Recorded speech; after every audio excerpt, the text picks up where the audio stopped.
All right, guys, I'm just getting a message from Zoom saying my signal's a little low. Can you hear me or is it crackly? Just let me know in the chat box if you can hear me okay.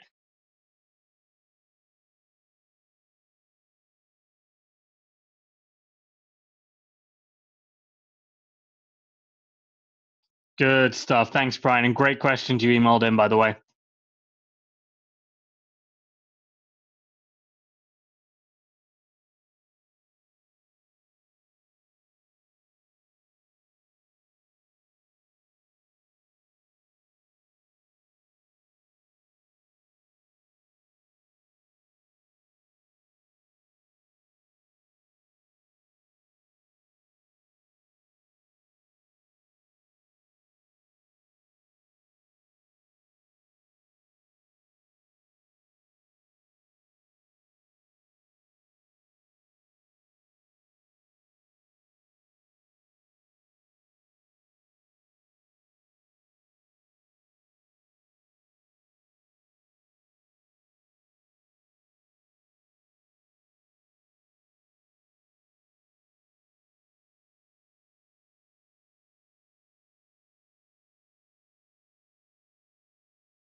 All right, guys, we'll be starting in about 5 to 6 minutes, waiting for the crew to come. Cal, you just sent me a private message. Can you send it on the public chat? Um, just so everybody can see it so they have a reference.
All right, guys, have your questions ready. We'll be starting in just a minute.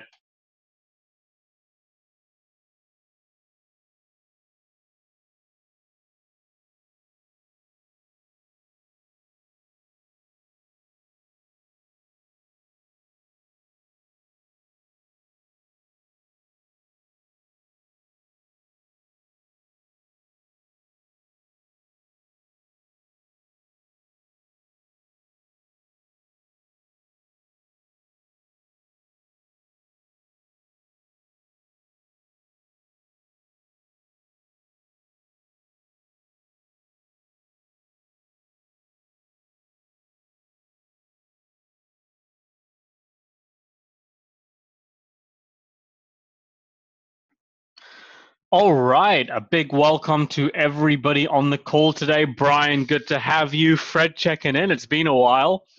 James, awesome to have you on. Second time in a row. Joanna, great to have you here. Cal, awesome. I got your message. I'll be answering it soon. KR, good to have you. Linda, big welcome. Lisa, as always, you show up when you say you're going to show up.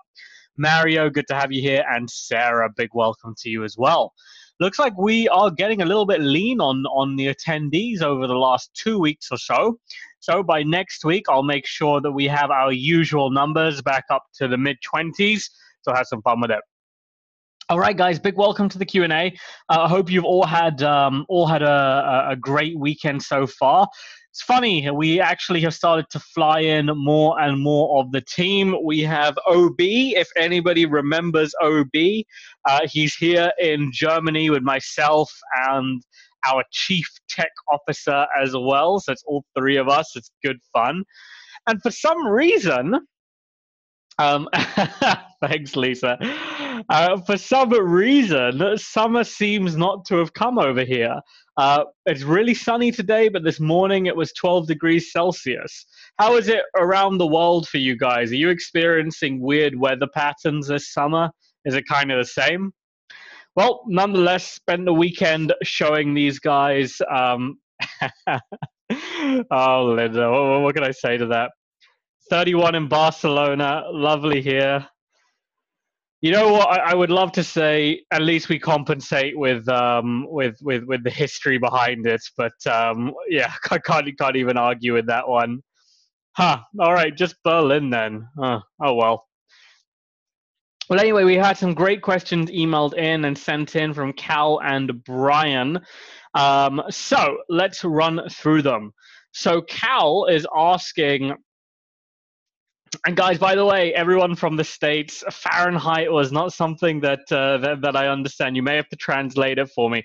90s is what? That's 30 degrees. Is that am I thinking of that correctly? So we have good morning, Pav. I'm sure. Yeah. It's one of these things when you're raised in a certain way, you understand it, but when you're always raised in Celsius, Fahrenheit, it makes almost no sense in the back of my mind. So we have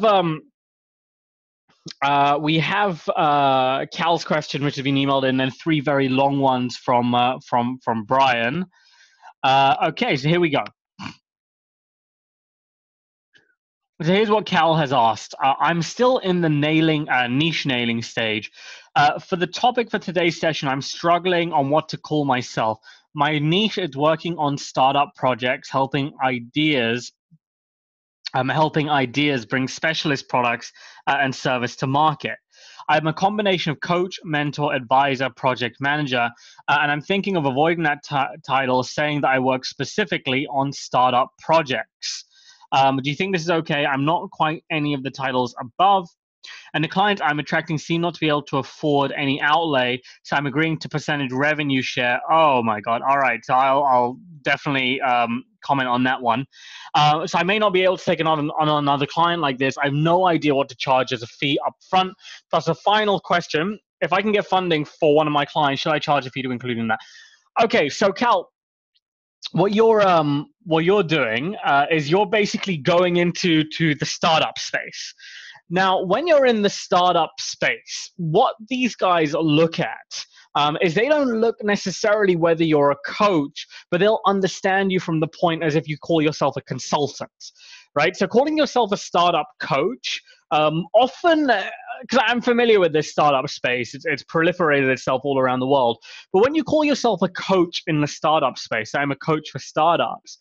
Generally, the way that they perceive a coach is ticket a low ticket person that teaches these seminars for free, and I'll give maybe an equity share to this coach. That's the way that they see a coach in the startup world. So firstly, you'll want to switch that terminology from a coach to a consultant, because if you are effectively coaching, you're mentoring, you're advising, and you're being a project manager, excuse me, that's effectively what the role of a consultant is. So what I would do there, Cal, is I would switch the role that you're calling yourself from a coach to a consultant, because you do much more than coaching for these guys too. Now, as I look into the next one, that you're agreeing to do revenue shares with startups, that's a very dangerous territory to go down. And the reason I say that is a couple of fold. Cal, let me ask you, are the startups that you're mentoring, are the startups you're coaching, are these guys making money yet, or are they even pre-making any money? Just let me know that. And for everybody that doesn't understand, Granelli, great to have you on. Pam, big welcome. And we have Claire, good welcome to you. And Deepti and Jason, awesome to have you guys on. Okay, cool. So Cal is saying not yet. So when they're not making money, it's a big issue, because often the people that get into the startup space, Cal, if you're coaching and consulting them, they've gotten into that space out of glory. They haven't gotten into it because of what we do, right? We as coaches, we get into the space of coaching because we feel passionate about the topic. We want to make a difference. Often they get into the space because they've read the newspaper and they see that Eric Spiegel, I'm not even sure if I'm pronouncing his name right, the guy that created Snapchat, has made another gazillion dollars, and they just feel inspired to do the same. So that's often why they get into the space. Now, when you go into the startup space, what generally happens is they don't focus on making money. They just don't do it. They focus on building a great product. Actually, it's quite funny, because that's exactly what most coaches do, right? Most coaches, they don't get into the space looking at how can I generate an income? How can I generate high ticket clients? Most coaches go into the space saying, how can I become a better coach? And it's funny, because this whole idea of build a better product, quote unquote, how can I be a better coach? In my opinion, having been surrounded by a lot of both sides of the spectrum here, what they're basically saying, Cal, is they're too afraid to really make the move and put themselves out there in the world. They want to, quote unquote, be perfect. They want to have this perfectionist mindset, and only then will they put themselves out there in the world. So when you're going on a revenue share with somebody that has that mentality, that's searching for glory, that wants to call themselves a startup founder at all of these events, and even when it's one person, they say, we do this versus I do that. That's another thing that they often say. You're basically getting into a space where the likelihood of you ever seeing a return is close to zero. And I want to be real with you on that. It's close to zero, if not, zero itself. Now, the other alternative, and so by doing on a rev share, you're basically giving up an infinite amount of your time for somebody that doesn't have a proven business model, may not even have a proven business track record beforehand, and really doesn't value you. And so what you'll find is that by going, and by the way, Cal's question is important for everybody here, because even though you don't necessarily do it in the same specifications as what Cal does, I promise you at one point or another, you've done what Cal is doing, right? So by giving yourself a revenue share, what you're doing is you're not valuing your time, Cal. That's essentially what's happening here. And when you don't value your time, other people are also not going to value your time either. And so when it comes to giving out your time, especially in the startup world, they're going to request it and request it and request it again and again and again. And if they don't have the mindset of making an income, right, making money from what you do, for what you teach them, if they just want to build a better product, you're likely to see that time go into a black hole. So firstly, don't do that. Now, of course, the argument, and just before I go into the argument for this, coaches do the same thing. They offer pro bono work. They say, I'll coach you for free. and then we can start charging on later sessions, right? That's what they do. They offer all these sessions for free. Don't do it. If you're not charging for your sessions, guys, what's going to happen is the clients that you are serving are not going to respect or value you. Don't do it for free unless you have a very specific intention out of it. Now, of course, then the other end is, it's kind of interesting here. The other end is, should you go, the other end are all these people that do effectively take an equity stake, take a percentage of the business in the startup space. They take if I coach you, I'll take a percentage of your business. You'll find that the most effective accelerators or the most effective incubators only do that once the business is generating money, even if it's a tiny amount, even if it's $500 a month. Now, let me explain this to you, Cal. The difference between somebody that is generating zero versus $100 or even $500 a month is enormous. It's the difference between a baby that cannot even crawl and a baby that is starting to walk.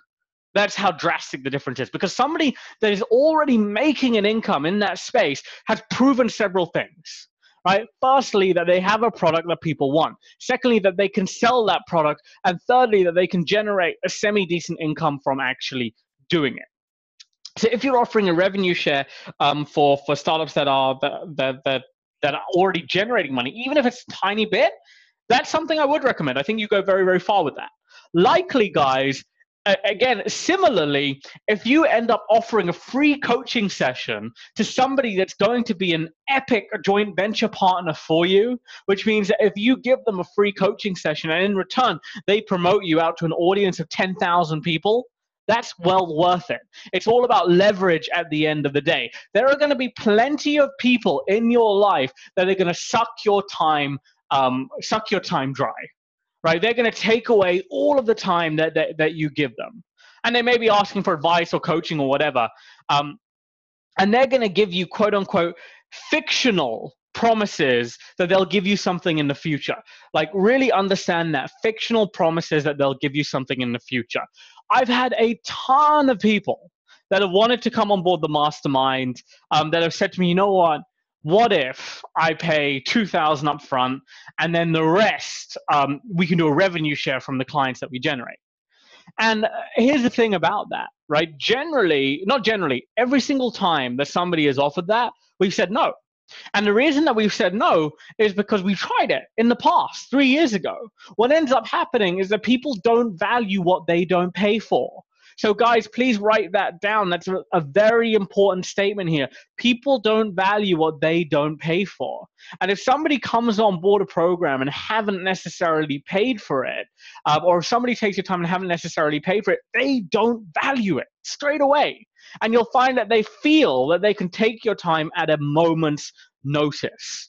So the revenue share idea, or the giving coaching sessions for free, it's something which avoid at all costs. The only time you should do it is if you have upside leverage from doing it. That if you give this person something for free, then you're going to get something way, way, way more valuable going forward. And it's funny because that's exactly what we teach as part of the JV strategy in Sprint 3, is how to leverage yourself in front of clients. Give a little bit, and in return, they give you back a ton.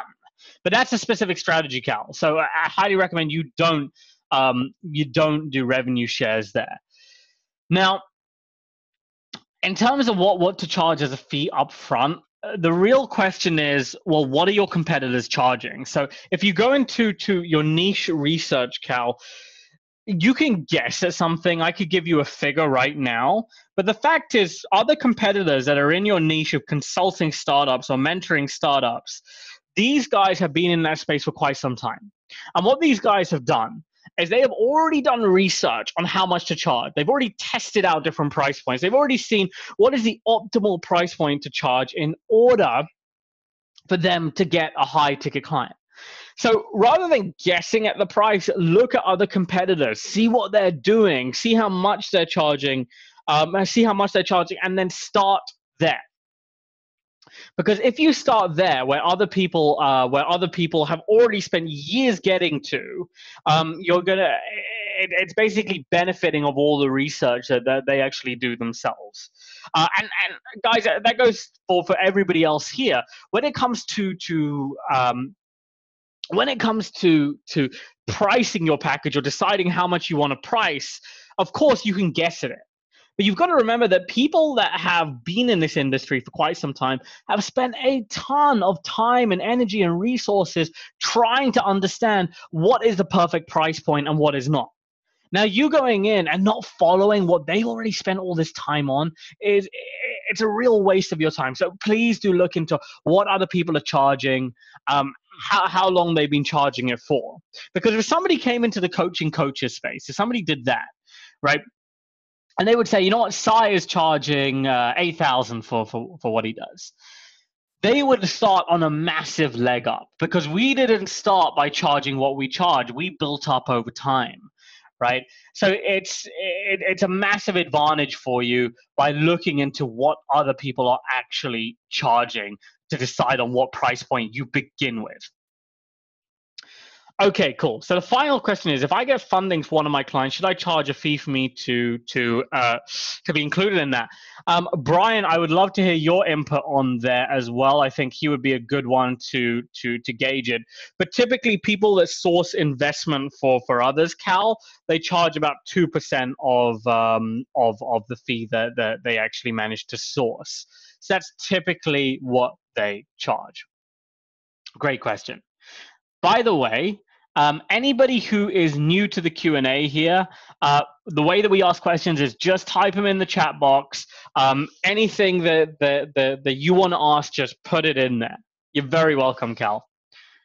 Okay, so let's go into some pretty awesome questions which have been emailed in here. Okay, so we've got a couple from Brian, actually 3 from Brian here. So the first one is quite a long one. So I'm just going to post it in the Q&A chat. So just give me a moment. All right, cool. So he's saying, I've submitted my high ticket form and had feedback from Sai with lots of help from Deepti. Thank you very much, Deepti. You're on the call. You are a star. And the feedback was great. And my question is, am I off track with the specifics of my niche program? We are clear that the niche is financial advisors. My program was 10 modules covering referrals, presentation, closing, objections. However, the feedback really centered around referrals. And this opened a question that should my program have 8 modules, of which 5 are solely referrals, i.e. module 1, psychology, Deepti helped define this strategy, module 2, the approach, module 3, the scripts, and so on. And then 3 modules of one other topic. This really takes my whole program and focuses it on the main area, the number one headache for all advisors, as Sai pointed out, also any appointment-based businesses that will benefit from having an active referral system. This will come later after my niche of FAs is working, so you'll expand later on your niche. Deepti, I've got to say, out of curiosity, who here has had a call with Deepti? Can everybody let me know in the chat box? Cool. How about we show some love for Deepti here? If anybody gets some real value from Deepti, just let her know in the chat box. It's awesome to publicly be acknowledged for it. Thank you, guys. You are stars. Wow, coming from Brian. Hey, Brian is pretty discerning on that. So Deepti, you're doing awesome. Real value dolls. Awesome. You're very welcome, guys. You're very welcome. Okay, so bringing it back, Deepti, I've got to say, great advice for Brian here. It's interesting because Brian, when somebody goes into the business development space, like anybody that's in the business development space in any kind of has a leg up in terms of the accelerator or the mastermind. And the reason behind that is because when I look at their program, I can gauge based on what level I was at and look into, is this something that would have really been valuable for me?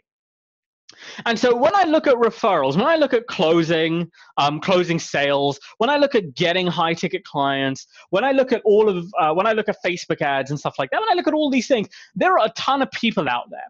But when I look at actively creating referrals, right? If we got one of our guys that takes our transformation call, our first call, to implement it, how valuable would that be for me?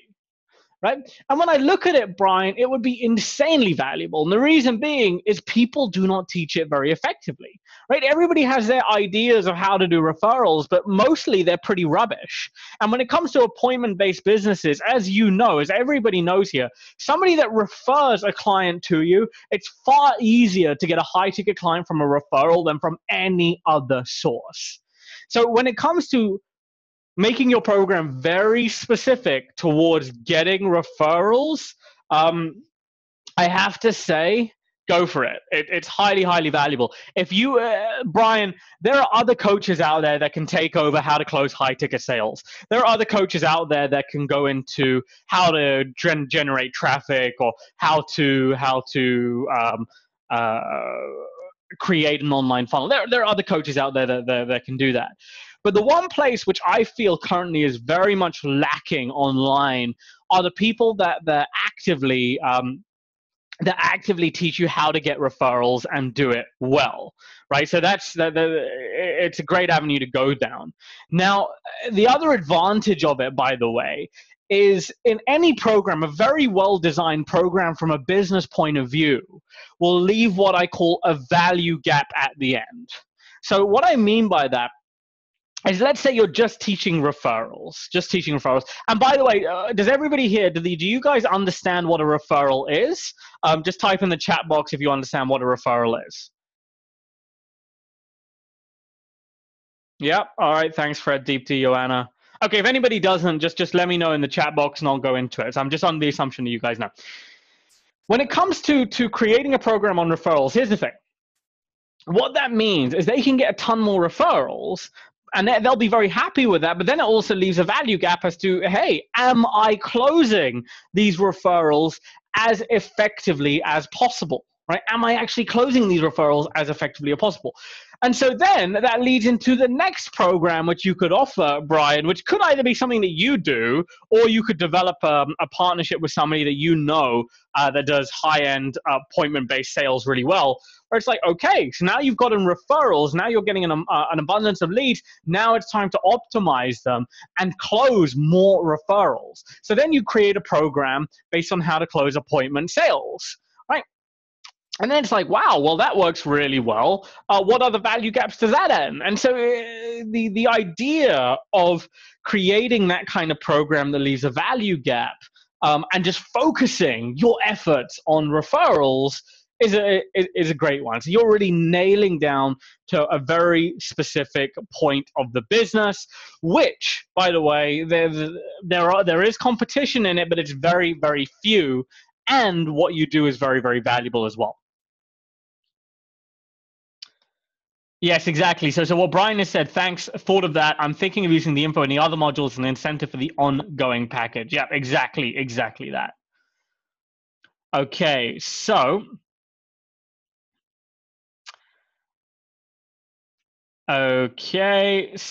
let me just have a look at the other questions which Brian has added in.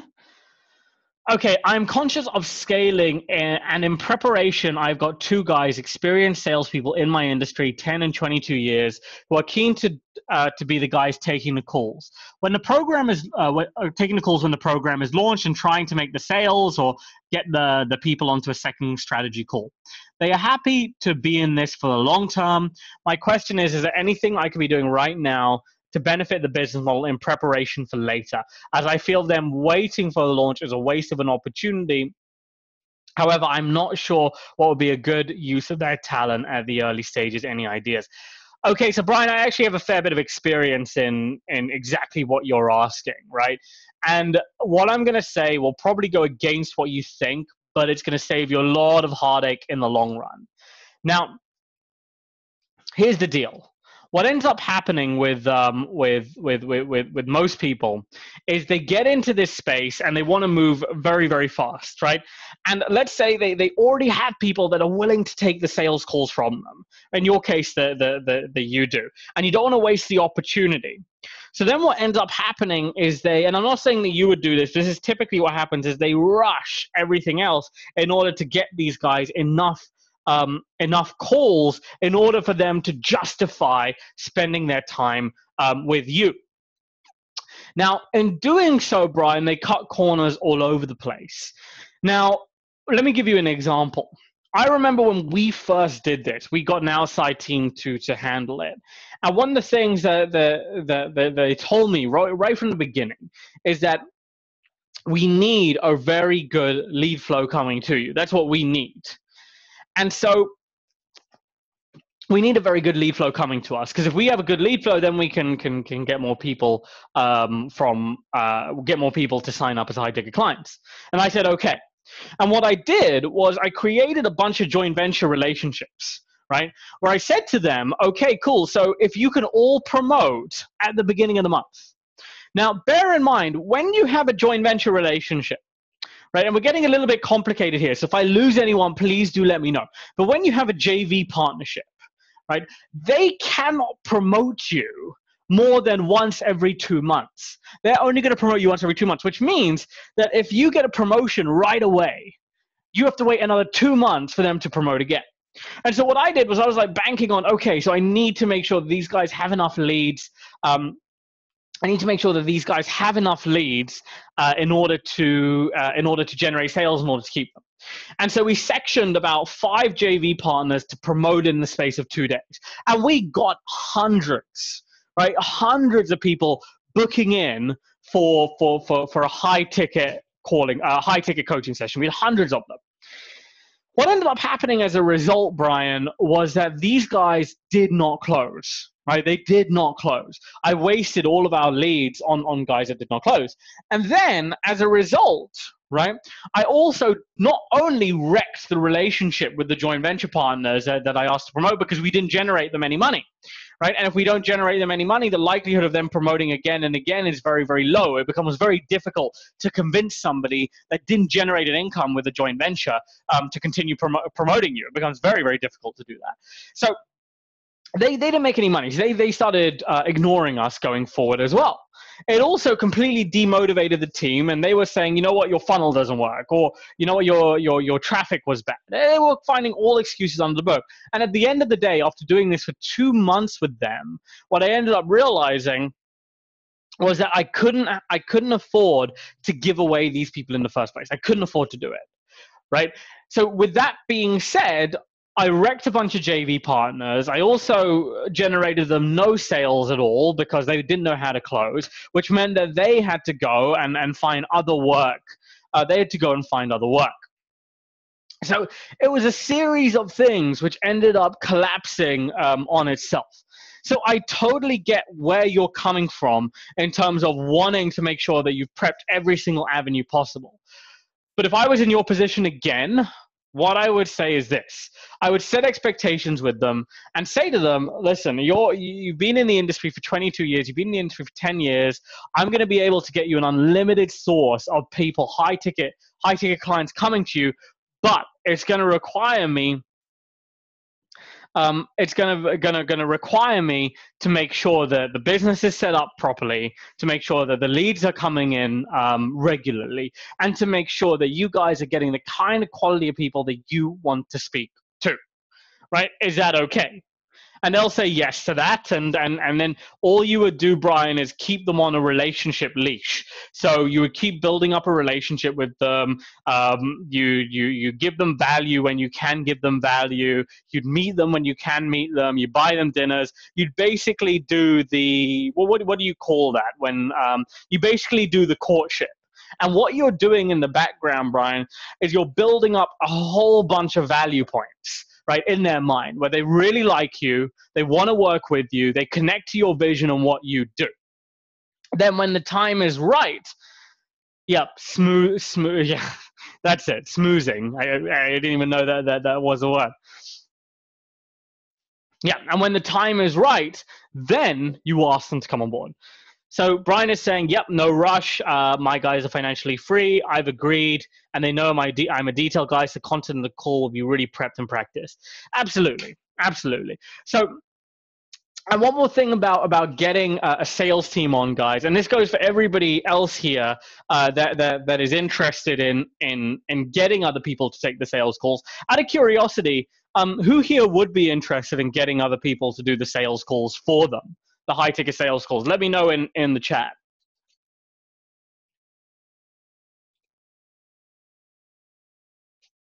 Okay, so it doesn't seem to. All right, got it. So it's kind of wishy-washy here. Okay. Well, for anybody that is looking to get a sales team involved, what you need before you get a sales team involved to take your high ticket coaching clients is you need a few things. The first thing is you need an online funnel which works, right? Hence what we go through in the accelerator. The second thing is you need to be able to close these people yourself. That's very, very important, because if you can't do it yourself, you won't be able to teach somebody else to do it. And then finally, you need to do it step by step. Do not pummel these guys with a bunch of people. I've done that before. It just doesn't work out well. We've done it with 5 people. And what ends up happening is they get overwhelmed and ultimately they quit because they're getting no results because they didn't have any backwards time to reflect. Right? So Lisa's got it exactly there.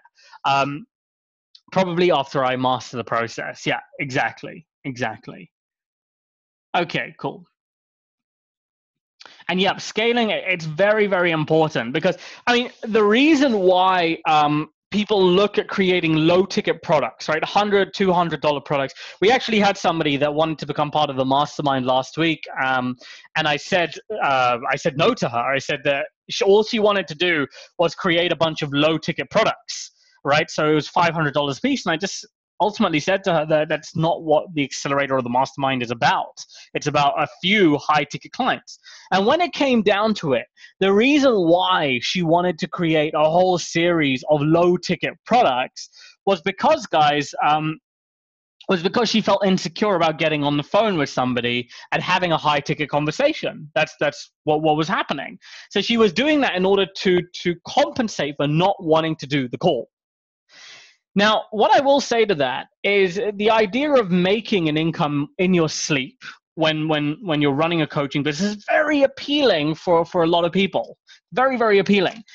However, when you've got a high ticket business and you get to this point where you are giving the people that you close onto other people that are doing that for you, that's where real power lies, because you get the same experience of creating a high ticket income in your sleep, right? Getting high ticket clients without you doing anything. You get that same experience, just the amount that you earn is like 30 times higher than if you are selling low ticket products. So it's an incredible experience to have, guys. I cannot wait for some of you to reach that point.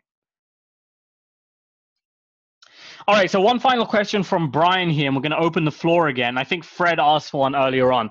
When doing the modules for the program packages, which I understand is the initial stage, which is best for slides and a voiceover, what's an effective number of slides? As if the module was 45 to 60 minutes long, too few slides are unlikely to be able to get the information across, and too many are likely to scramble the customer's attention span. How many slides do you feel is an ideal range? So the way I do my presentations, Brian, is I do a ton of slides and I keep the session short. So if you've got a 60-minute session or a 45-minute session, I would split that up into a minimum of 3 other videos. Right? So you've got one video on mindset, which is supposed to be 60 minutes, split it up into 3, right? And on all of the 3, err on the side of increasing the amount of slides versus decreasing them. If I were to send you one of my 1-hour-long webinars, you would be shocked at how many slides are in them. I think I have like 94 slides on a single 1-hour webinar, 94. And the reason that I do that, and in a content piece, if I was doing 1 hour of content, I would still do about 60 slides minimum. And the reason for that is simply this.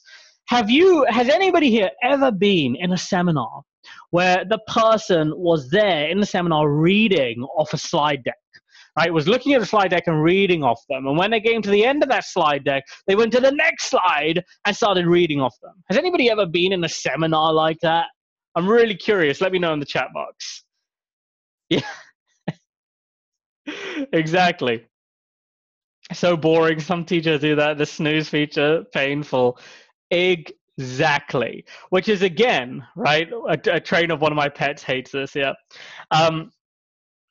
Which is, again, why a couple of things. In Accelerator, we have a whole portion on edutainment, entertainment and education, which is why when you deliver, when you're recording these sessions, stand when you deliver them.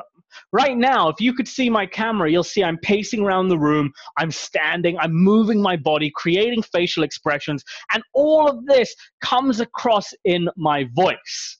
The next thing is when it comes to creating slides, the more slides you have, the more dynamic you appear. You couple that with a standing presentation and extra slides, you create a very strong attention span as well. If I was to send you the ultimate Facebook funnel, one of the videos that we did for that product, it was like 45 minutes, 300 slides, but it was super dynamic. We used to have people buy that thing all the time just from watching a slide deck video. And the point behind that is when you're creating your content, I'm really glad that Brian asked this question because it's going to benefit everybody here. So when you're creating your content, increase the amount of slides that you have, decrease the information on each of them. So if you want, for example, a 5 bullet point slide deck to create one point. So let's say the mindset of a financially free financial advisor, right? An FFA. FFFA, there we go. A financially free financial advisor. And you have all of these 5 points on a single slide. Don't do that. Have point 1 on one slide, point 2 on the second slide, point 3 on the third slide, point 4 on the next slide, point 5 on the next slide. By doing it this way, you're going to be far more powerful and effective in retaining people's attention than if you just had all of the bullet points on one slide. This has been my experience of doing it, guys. I mean, I've created, it was funny because I moved all of my files over to Google Drive a couple of weeks ago. And I think in the last 3 years, I must have created 130 presentations or videos or seminars. Like that was the count when I went through them all. It was ridiculous. And I found the ones that work best are the ones with far more slides than far fewer. It's a really great question. I remember one of the worst pieces of advice that I ever received was from a university lecturer. And I met him in Bali when we were first creating the Ultimate Facebook Funnel. And I said to him, oh, can you have a look? Because he's very used to creating presentations. And he's like, I had like 120 slides at this point. He's like, you know what? You should just do 12 slides. That's what you should do. And so, believe it or not, I was like, oh, well, you know, he's a university professor. He's used to lecturing people. Surely he knows better. So I did this, and I did, what was it, a 30-minute video or something with 12 slides. And my retention rate on the video, guys, was terrible. I had people dropping off after 10 minutes, the vast majority. Exactly, Linda. Lecturing should have given it away. Exactly the point. I had people dropping off after 10 minutes. And I was like, you know what? I think I'm right here. Screw what he said. I'm going to try it. And so then I created this whole thing with 300 slides, and it just killed it. You know, it was our first ever product to generate over 6 figures. Exactly, Sarah. Too many words on a slide confuses people's minds. Awesome. Great questions, Brian, Cal. I'm going to scroll up for Fred's question as well. Fred, good to have you back. So let's have a look here.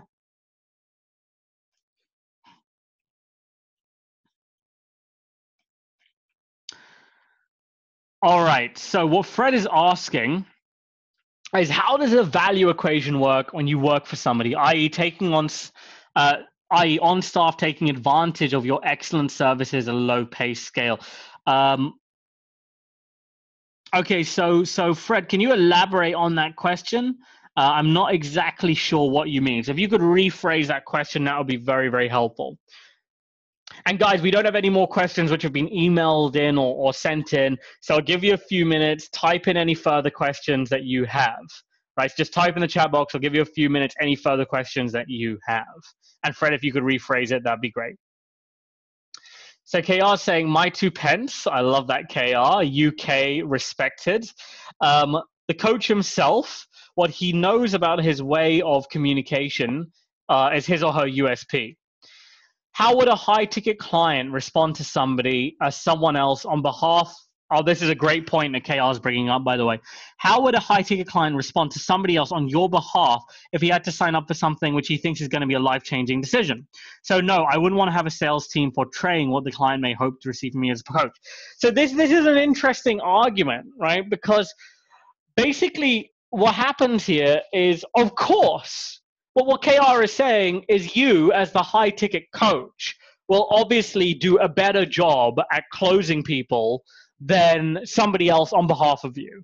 And that's obvious, right? Of course you would, because you're the coach. Now, the reason for this, and I'm going to get out the whiteboard because my fingers are feeling itchy and I have not brought it out today. So give me a moment, guys, and let me just whip out the whiteboard. Who would have thought that alliteration would have rhymed? Okay. Just give me a moment. Perfect. Okay, can you guys see the whiteboard in front of you? Just let me know if you can. Yep, thank you, Fred. Thanks, Lisa. Cal, Pam, Sarah, thank you.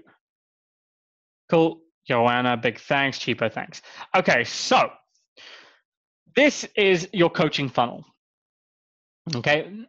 They get a first port of call here, which could be, for example, a JV that's sending an email saying, hey, you have to check out Claire's stuff. It's the best. Points for the impression that you guys guessed. Then they register for the webinar. And they see Claire again. Right, and Claire's delivering the webinar, and they're like, oh, my God, yeah, I love Claire. I love what she does. It's awesome. I want to make sure that, that Claire's my coach when I'm pregnant.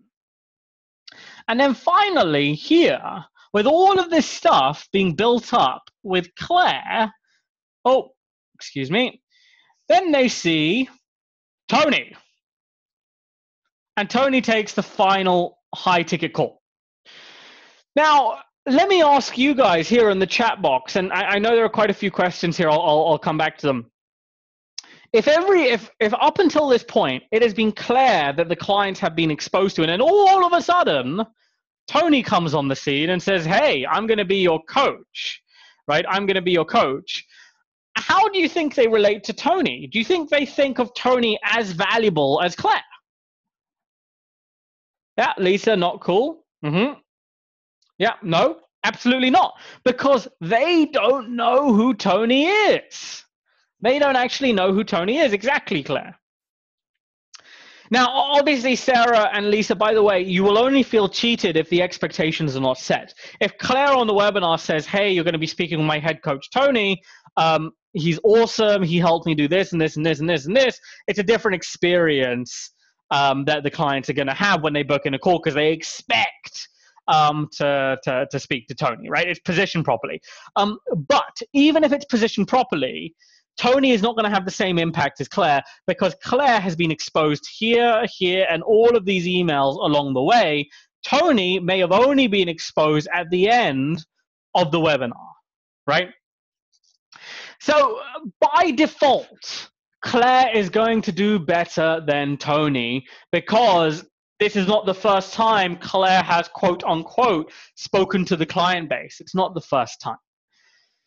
On the other hand, if I'm Claire and I say to you, Lisa, my program is the bomb. It changes lives. You are going to love this program because it's exactly what you need. My program has the best content out there. What are you going to think of Claire if she says that to you? Just type in the chat box, guys. I'm really curious to hear your observations here. It's important that you get it. Boasting. Yeah, bragging, exactly. Exactly, it's exactly it. You're going to think of Claire as I think bodacious is the word that I'm thinking of here.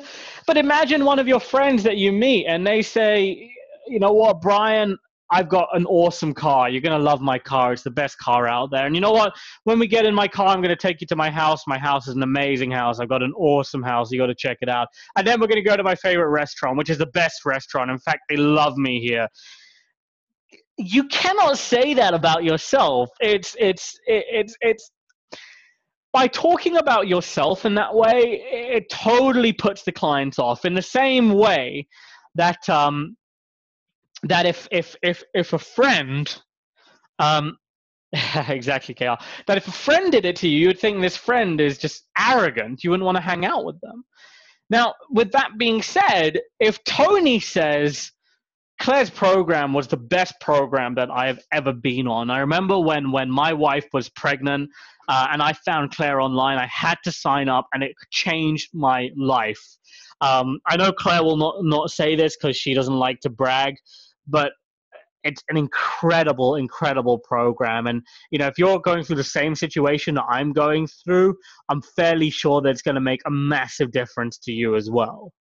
How does that sound? How is your perception of Claire's program now that it comes from Tony's mouth versus Claire's? Exactly. It's sincere. It's a testimonial. It's validating. Yet Tony effectively said the same thing as Claire. Now, there are disadvantages and advantages to both. By having somebody else talk about you, they're able to say things, especially if they're a previous client, they're able to say things which you could never say about yourself. On the other hand, you have had a bunch of touch points there as well. So here's what I will say. Guys, there are advantages and disadvantages to doing both. In the beginning, make sure you can do it. That's a critical, critical step. If you cannot sell, do not give it to somebody else because they'll mess up and you won't know how to train them. That's the real problem that happens there.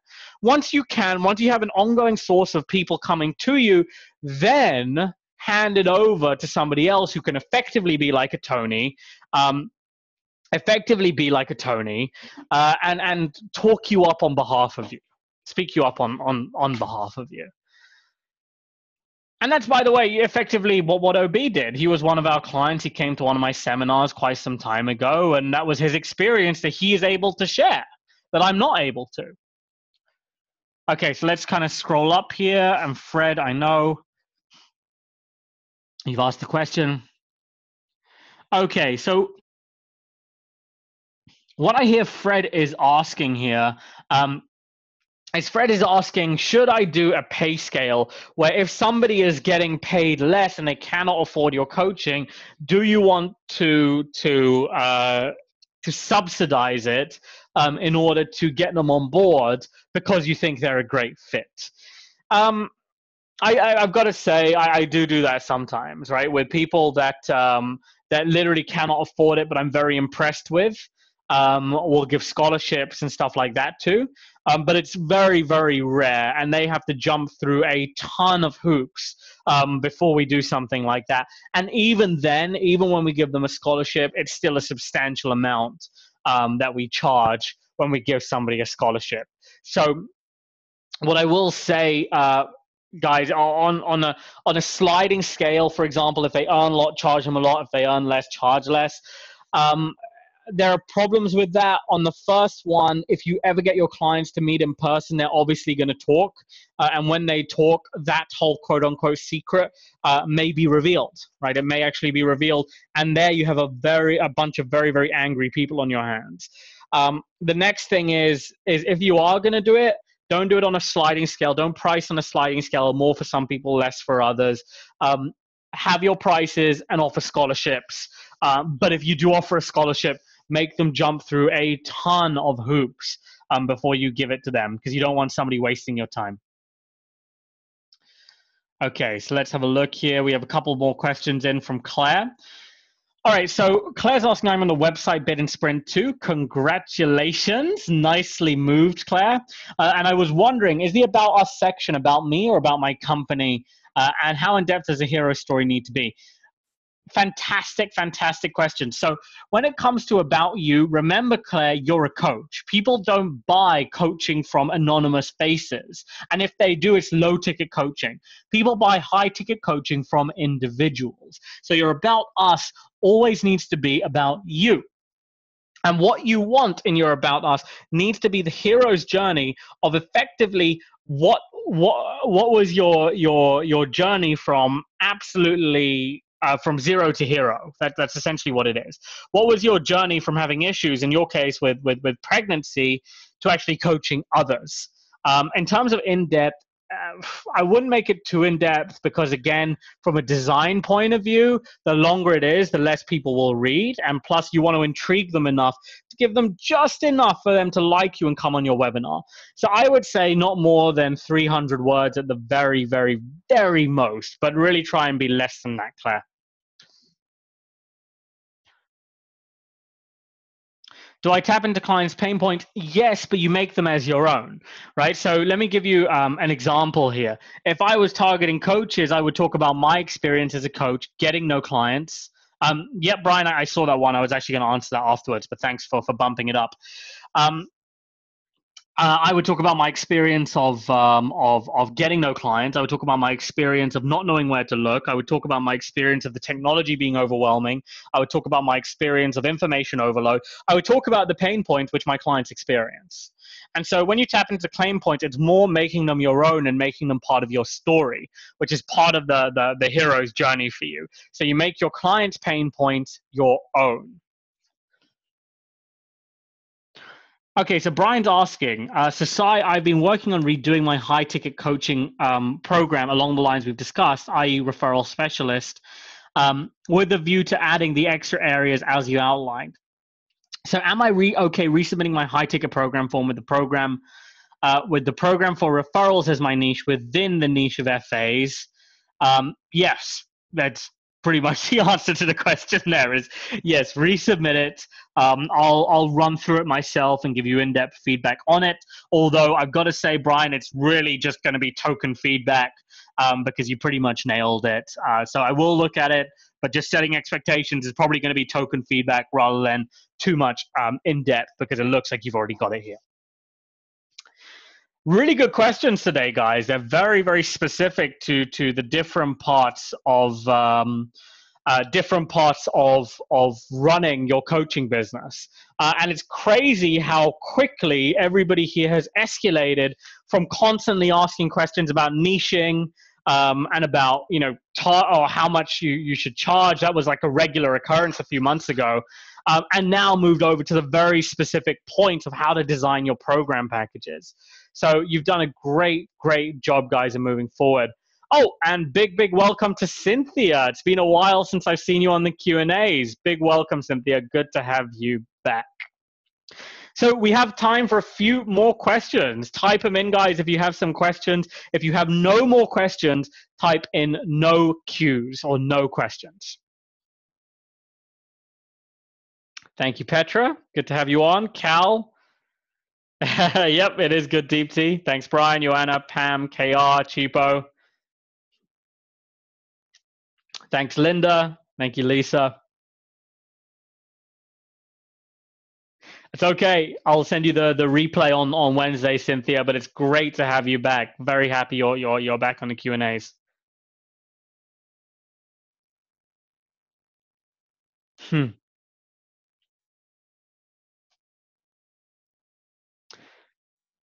Yep. Cool. Very, very glad to help, James. Again, as I said, right, this is why we're very picky about the people that we let on the mastermind, because imagine if you let everybody and anyone on here and they start asking rubbish questions over and over and over again. So I've got to give a big thank you to everybody here who shows up and asks great questions. I have no doubt that our choice in having you on board as part of our mastermind was a good one. And I really want to thank you, everybody here, from deciding to become part of the mastermind as well. So James, a lot of it comes down to the people on this mastermind. Really great bunch that we have here. Yep, you're very welcome, Brian. Cool. So it looks like there are no more questions here. So what I'll say, as a final thing, so some of you are coming to the point where you're getting on to sprint 2, and quite a few of you are going to the point of ending sprint 2, moving on to sprint 3. So a couple of things I would love to hear back from you, everybody on Accelerator. Please do let us know of the feedback that you have on sprint 2 of Accelerator. We have tried implementing it in a totally different way to what we ever did on Mastermind, right? We ran through it 100 times. I ran through it myself 4 times. I had design thinking consultants go through it as well in order to create it the way that it's created. So would love, as always, to hear your feedback on Sprint 2 so we can make it better and better, because again, as always, you are the guys that really run through it to make sure that all the kinks are ironed out. And for everybody moving into Sprint 3, quick warning sign here. Sprint 1 and 2, it's going to be exciting because you're developing the business, right? You're developing the ideas around the business. You're developing the high-ticket program packages. You're developing all of that. Sprint 2 is going to be exciting because you're actually building up a lot of this stuff with your team, right? So it's good fun doing that. Now, Sprint 3, quick warning sign, it's going to be rampant for procrastination here. You're going to be supported with me, with Deepti, with Jason. We're going to make sure that you don't give up on your dreams, but I want you to hold yourself to account on Sprint 3, because Sprint 3 is all about putting yourself out there. It's about getting out into the world. It's about closing joint venture partners. It's about getting high-ticket clients. And often, like we talked about at the beginning of the session with Cal and the startup owners, right now, it's going to be valuable that you're building everything up, but it's important that as you go on to Sprint 3, client attraction, that you push yourself to keep showing up again and again and again. Never give in, never fall short to procrastination. Is that a fair comment, guys? Will you commit to me to keep on at it when you're in Sprint 3, keep this level of intensity, keep this level of discipline? Will you guys do that for me? Thank you, Lisa. Thanks, Cal. Of course, Cynthia, you always have our help, right? Claire, thanks, Brian. Thank you, Pam. Thanks, Petra. Thanks, KR. Thanks, Mario, at 3 a.m. It's a hell yes. Thank you, Joanna.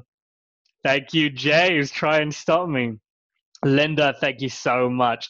All right, guys, was an awesome, awesome Q&A. Fantastic questions, as always. Hope you have a great week ahead of you guys. Remember, kick ass, take names. This is your week, and I'm going to see you on next week's Q&A. Lots of love. Take care, everyone. And the recording will be up on Wednesday, so Cynthia, you'll be able to check it out then. Take care, guys. Bye.